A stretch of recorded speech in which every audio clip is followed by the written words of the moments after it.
Hello student, स्वागत है आप सभी का पॉली वाला टेक्निक के एक नए वीडियो में। और सभी बच्चों ने अपना अपना रीचेक का रिजल्ट वगैरह देख लिया होगा। इस वीडियो में हम बात करेंगे कि किन बच्चों को ग्रेस मार्क्स अर्थात बोर्ड के द्वारा कृपा के अंक मिलने वाले हैं, किन बच्चों को नहीं मिलने वाले हैं, और आपका जो रिजल्ट है वो कब तक अपडेट होने वाला है। जैसे कि ये आपका रिजल्ट अलग से आता है, तो ये आपके फाइनल रिजल्ट में कब तक अपडेट होने वाले हैं, सबसे पहले इसी के बारे में बात कर लेते हैं। तो ये आपका देखिए, कभी कभी तो 2 ही दिन में अपडेट हो जाता है, कभी कभी 5 दिन, एक हफ्ते तक का समय लग जाता है। मोटा मोटी अगर मैं आपको बताने की कोशिश करूं तो 5 दिन से पहले ही ये आपका जा करके मेन रिजल्ट में अपडेट हो जाएगा। तो इसको लेकर के आपको घबराने की जरूरत नहीं है, क्योंकि इसमें आपका कोई काम है नहीं। ये सारे काम आपके बोर्ड के द्वारा किए जाते हैं, ऑटोमेटिकली अपडेट कर दिया जाएगा। मैक्सिमम देखिए 2-3 दिन में ही अपडेट हो जाना चाहिए, लेकिन ज्यादा से ज्यादा लगेगा तो 1 हफ्ता लगेगा, उससे ज्यादा नहीं लगेगा। उससे पहले ये आपका अपडेट हो जाएगा, ठीक है। तो इसको लेकर के आपको घबराने की जरूरत नहीं है। अब किन बच्चों को ग्रेस मार्क्स मिलेगा, और ग्रेस मार्क्स के लिए भी आपको कुछ करना नहीं होता है। जैसे ये जब अपडेट होगा आपके रिजल्ट में, तो उसके बाद से अगर आप ग्रेस की क्राइटेरिया के अंतर्गत आएंगे तो डायरेक्टली आपको ग्रेस मार्क्स देखने को मिल जाएगा। इसके लिए अलग से आपको कुछ करने की जरूरत नहीं है, ठीक है। लेकिन किन किन बच्चों को मिलने वाला है ये थोड़ा सा समझ लीजिए। जैसा कि आप सभी स्टूडेंट्स को मालूम है, जो नए स्टूडेंट्स हैं उनका पेपर वगैरह 20 नंबर का होता है, ठीक है। अगर आप पुराने स्टूडेंट्स वगैरह होंगे, सॉरी, 20 नंबर पासिंग मार्क्स चाहिए, 60 नंबर का पेपर होता है। और अगर आप पुराने स्टूडेंट्स वगैरह होंगे तो आपका पेपर वगैरह 50 नंबर का, कुछ पेपर वगैरह 60 नंबर के भी होते होंगे। और अधिकतर जो पेपर वगैरह है आपके 50 नंबर के होते हैं। तो 50 में आपका 17 पासिंग मार्क्स होता है, और इसमें आपका 20 है, ठीक है। तो यहाँ पे समझ लेंगे। सबसे पहले पुराने बच्चों के बारे में बात करते हैं। अगर आपकी 2 सब्जेक्ट में बैक है, अगर 3 है तब तो आप ऐसे ही चले जाइए, ऐसे ही आपको नहीं मिलेगा। ग्रेस कैसे मिलता है, किन किन बच्चों को मिलता है, तो सबसे पहले कि आपकी बैक 2 सब्जेक्ट में होनी चाहिए, ये पहला रूल है। अगर 3 में, 4 में, 5 में है, तब किसी भी सब्जेक्ट में आपको ग्रेस नहीं मिलेगा।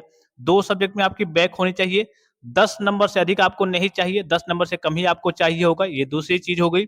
और तीसरी चीज ये है कि जो टोटल आपका, जैसे मान लीजिए कि आपका 50 नंबर का पेपर होता है, तो इसका आपको 10% के रूप में ही आपको ग्रेस मार्क्स देखने को मिलेगा। मान लीजिए इसका 10% कितना होगा, 5 नंबर हो गया, ठीक है। अब इसी सब्जेक्ट में आपको 6 नंबर चाहिए पासिंग के लिए, तब आपको ग्रेस नहीं मिलेगा। और इसमें ना मिलने का मतलब क्या है कि किसी में नहीं मिलेगा। ग्रेस आपको तभी दिया जाता है जब आपकी गाड़ी पूरे तरीके से निकल जाए। अगर ग्रेस देने के बाद भी अगर आपकी 1-2 बैक बची रह जाती है, या फिर आपकी गाड़ी क्लियर नहीं हो पाती है। अब मान लीजिए, सपोज कीजिए कि आपका करिए कि 10 नंबर आया है, 5 नंबर आपको ग्रेस दे दिया गया, 15 नंबर हो गया, और आपकी गाड़ी 2 नंबर से फंस रही है, 17 नंबर आपको चाहिए। तो इस केस में आपको ग्रेस दिया ही नहीं जाएगा। ये नहीं कि हाँ 5 नंबर दे दिया गया और 2 नंबर रह गया तो हम अगली बार पेपर दे करके लाएंगे, नहीं। ग्रेस देने का मतलब होता है कि अगर आपकी गाड़ी पूरे तरीके से निकल जाती है, तभी आपको ग्रेस दिया जाता है। तो कैसे दिया जाता है, एक बार फिर से मैं आपको रिपीट कर दे रहा हूँ कि अधिकतम आपकी 2 सब्जेक्ट में बैक होने चाहिए। अगर इससे ऊपर अगर आपकी बैक है, तो इस केस में आपको किसी में भी ग्रेस मार्क्स नहीं मिलेगा। मान लीजिए कि चलिए आपके 2 सब्जेक्ट में बैक है, या फिर एक में, ठीक है, 2 से कम रहनी चाहिए, 2 में या फिर 1 में बैक है। तो अब मान लीजिए कि एग्जाम्पल के लिए कि आपके 2 में बैक है, आपका पेपर 60 नंबर का था, और आपका कहिए कि जो पुराने स्टूडेंट्स हैं उनका 50 नंबर का था। इनको 20 नंबर चाहिए पासिंग के लिए, इनको 17 चाहिए। तो 17 में अगर आपकी 2 सब्जेक्ट में बैक है, एक में 12 है, दूसरे में भी 12 है, तो यहाँ से भी आपको 5 नंबर देखने को मिल जाएगा, यहाँ से भी आपको 5 नंबर देखने को मिल जाएगा। टोटल कितना हो गया, 10 नंबर, और आपको अधिकतम 10 नंबर ही मिलता है, तब आपको मिल जाएगा। अगर सपोज कीजिए कि यहाँ पे 11 हो गया, यहाँ पे 13 हो गया, तो यहाँ पे भी भाई 13, 4, 17, यहाँ पे तो 4 ही नंबर चाहिए, लेकिन यहाँ पे आपका कितना चाहिए, 6 नंबर चाहिए। और आपको मालूम है कि जो टोटल मिलता है, जैसे अगर आपका 50 नंबर का पेपर हो रहा है, तो यहाँ से आपको 5 ही नंबर देखने को मिलेगा, लेकिन चाहिए कितना, 6। तो इस केस में इन दोनों में से किसी में भी आपको ग्रेस मार्क्स देखने को नहीं मिलेगा, किसी में नहीं मिलेगा। ये नहीं कि एक में मिल जाएगा दूसरे में नहीं मिलेगा, क्योंकि आपकी गाड़ी निकल नहीं रही है, तब किसी में नहीं मिलेगा, ठीक है। इसी प्रकार से अगर 20 नंबर का आपका पेपर हो रहा है, ठीक है, तो एक में आपका कहिए कि 16 चाहिए, और एक में आपका 14 चाहिए। इससे प्लस रहना चाहिए, इससे माइनस नहीं रहना चाहिए, क्योंकि यहाँ से चलिए आपका अगर 60 नंबर का पेपर हो रहा है तो 10% 6 होगा, तो 6 नंबर मिलेगा, तो 14, 6, यहाँ से 20 हो जाएगा, यहाँ से 6 नंबर मिल गया। अब 6 नंबर मिल गया, तो यहाँ पे भी इसका तो भाई 10%, मान लीजिए कि इसका भी अगर 60 का 10% निकालेंगे तो इसमें भी 6 चाहिए, तो यहाँ पे भी 6 मिलना चाहिए, लेकिन यहाँ पे 6 मिल गया है, अधिकतम आपको 10 ही अंक मिलते हैं। तो यहाँ पे आपको कितना मिलेगा, 4 ही मिलेगा, ठीक है। अगर यहाँ पे आपको 5 मिल गया है, ठीक है, यहाँ पे अगर आपको 5 मिल गया है, तो यहाँ पे आपको अगर 5 चाहिए तो यहाँ पे आपको 5 देखने को मिल जाएगा। इस प्रकार से आपको ग्रेस मार्क्स वगैरह मिलते हैं।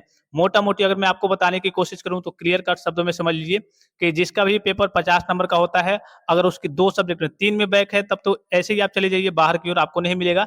अगर 2 में बैक है और दोनों में 12-12 नंबर या फिर इससे ऊपर है, तब आपको ग्रेस मार्क्स देखने को मिल जाएगा, ठीक है। 12-12 नंबर है या फिर इससे ऊपर है, तब आपको ग्रेस मार्क्स देखने को मिल जाएगा। ग्रेस मार्क्स आपके मेन सब्जेक्ट में ही मिलते हैं, क्वालिफाइंग पेपर में आपको ग्रेस मार्क्स देखने को नहीं मिलता है।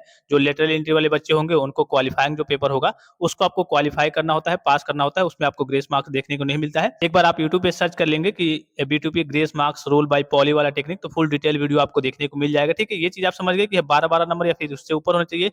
जिन बच्चों का पेपर वगैरह 60 नंबर का होता है, उनका कहिए कि 14 नंबर एक सब्जेक्ट में पहला हो गया और दूसरा किसी में 16 नंबर होना चाहिए। अगर मान लीजिए कि एक में 13 है, दूसरे में 19 है, तो इस केस में भी आपको ग्रेस मार्क्स नहीं मिलेगा, क्योंकि इसकी गाड़ी तो चलिए ग्रेस देने से निकल जाएगी, लेकिन इसकी गाड़ी नहीं निकलेगी। और जब इसकी गाड़ी नहीं निकलेगी मतलब कि आपकी बैक लगी रह रही है, इसका मतलब कि बोर्ड क्या करेगा, आपको किसी में भी ग्रेस मार्क्स नहीं देगा, क्योंकि आपकी गाड़ी पूरी तरीके से फुल तरीके से आपकी गाड़ी निकल नहीं पा रही है। ग्रेस देने का मतलब ही यही होता है कि आपकी गाड़ी कहिए कि पूरे तरीके से निकल जाए। जैसे कि इनका देखिए लगभग पहले इनका कितना था, मैं इनका रिजल्ट एक बार दिखा दूं आपको।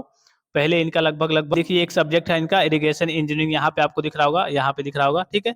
इसमें पहले इनका था 10 नंबर, यहाँ पे दिख रहा होगा 10 नंबर। अब कितना आ गया है, अब इनका आ गया है 15 नंबर। इनको चाहिए और किसी सब्जेक्ट में बैक ही नहीं है, एक ही सब्जेक्ट है, तब तो इनके लिए अच्छी बात है। एक ही अगर सब्जेक्ट है तब तो कोई समस्या नहीं है, और वो भी आपका 12 नंबर से ऊपर है, तब भी अगर 12 भी रहता तब भी देखने को मिल जाता। लेकिन इनका कितना आ गया है, यहाँ पे 15 आ गया है, बस 2 नंबर चाहिए और किसी सब्जेक्ट में इनकी गाड़ी फंसी नहीं रही है, तो इनको ग्रेस मार्क्स देखने को मिल जाएगा। जैसे ही आपका रिजल्ट अपडेट होगा, उसमें GR2 करके इनको देखने को मिल जाएगा। ठीक है, इनका पासिंग मार्क्स का लिए 17 ही है, बस 2 नंबर चाहिए, तो 2 नंबर इनको ग्रेस मार्क्स देखने को मिल जाएगा, क्योंकि इनकी बैक केवल एक ही सब्जेक्ट में है, वो भी 2 नंबर से गाड़ी फंस रही है। 10 नंबर आपको ग्रेस के मार्क्स रूप में मिलता है। और एक सब्जेक्ट में अगर मोटा मोटी मैं आपको बताने की कोशिश करूं, तो अगर 50 नंबर का आपका पेपर हो रहा है, तो अधिकतम एक सब्जेक्ट में 5 मिलेगा, दूसरे में 5 मिलेगा। अगर आपको एक में 6 चाहिए, दूसरे में 4 चाहिए, तो इस केस में नहीं मिलेगा। ये उन बच्चों के लिए है जिनका पेपर वगैरह 50 नंबर का होता है। अगर आपका पेपर 60 नंबर का होता है, तो एक में आपको 6 तो देखने को मिल जाएगा, 6 नंबर, लेकिन दूसरे में आपको 4 ही मिलेगा, क्योंकि अधिकतम आपको 10 नंबर ही ग्रेस मार्क्स के रूप में मिलता है। तो एक बार डिटेल वीडियो भी आप जाकर के देख लेंगे। आई होप कि मैंने आपको सही तरीके से समझा भी दिया है। तो इनको ग्रेस मार्क्स देखने को मिल जाएगा। अगर आपके 12 नंबर से ऊपर आए हैं, तो आपको ग्रेस मार्क्स देखने को मिल जाएगा।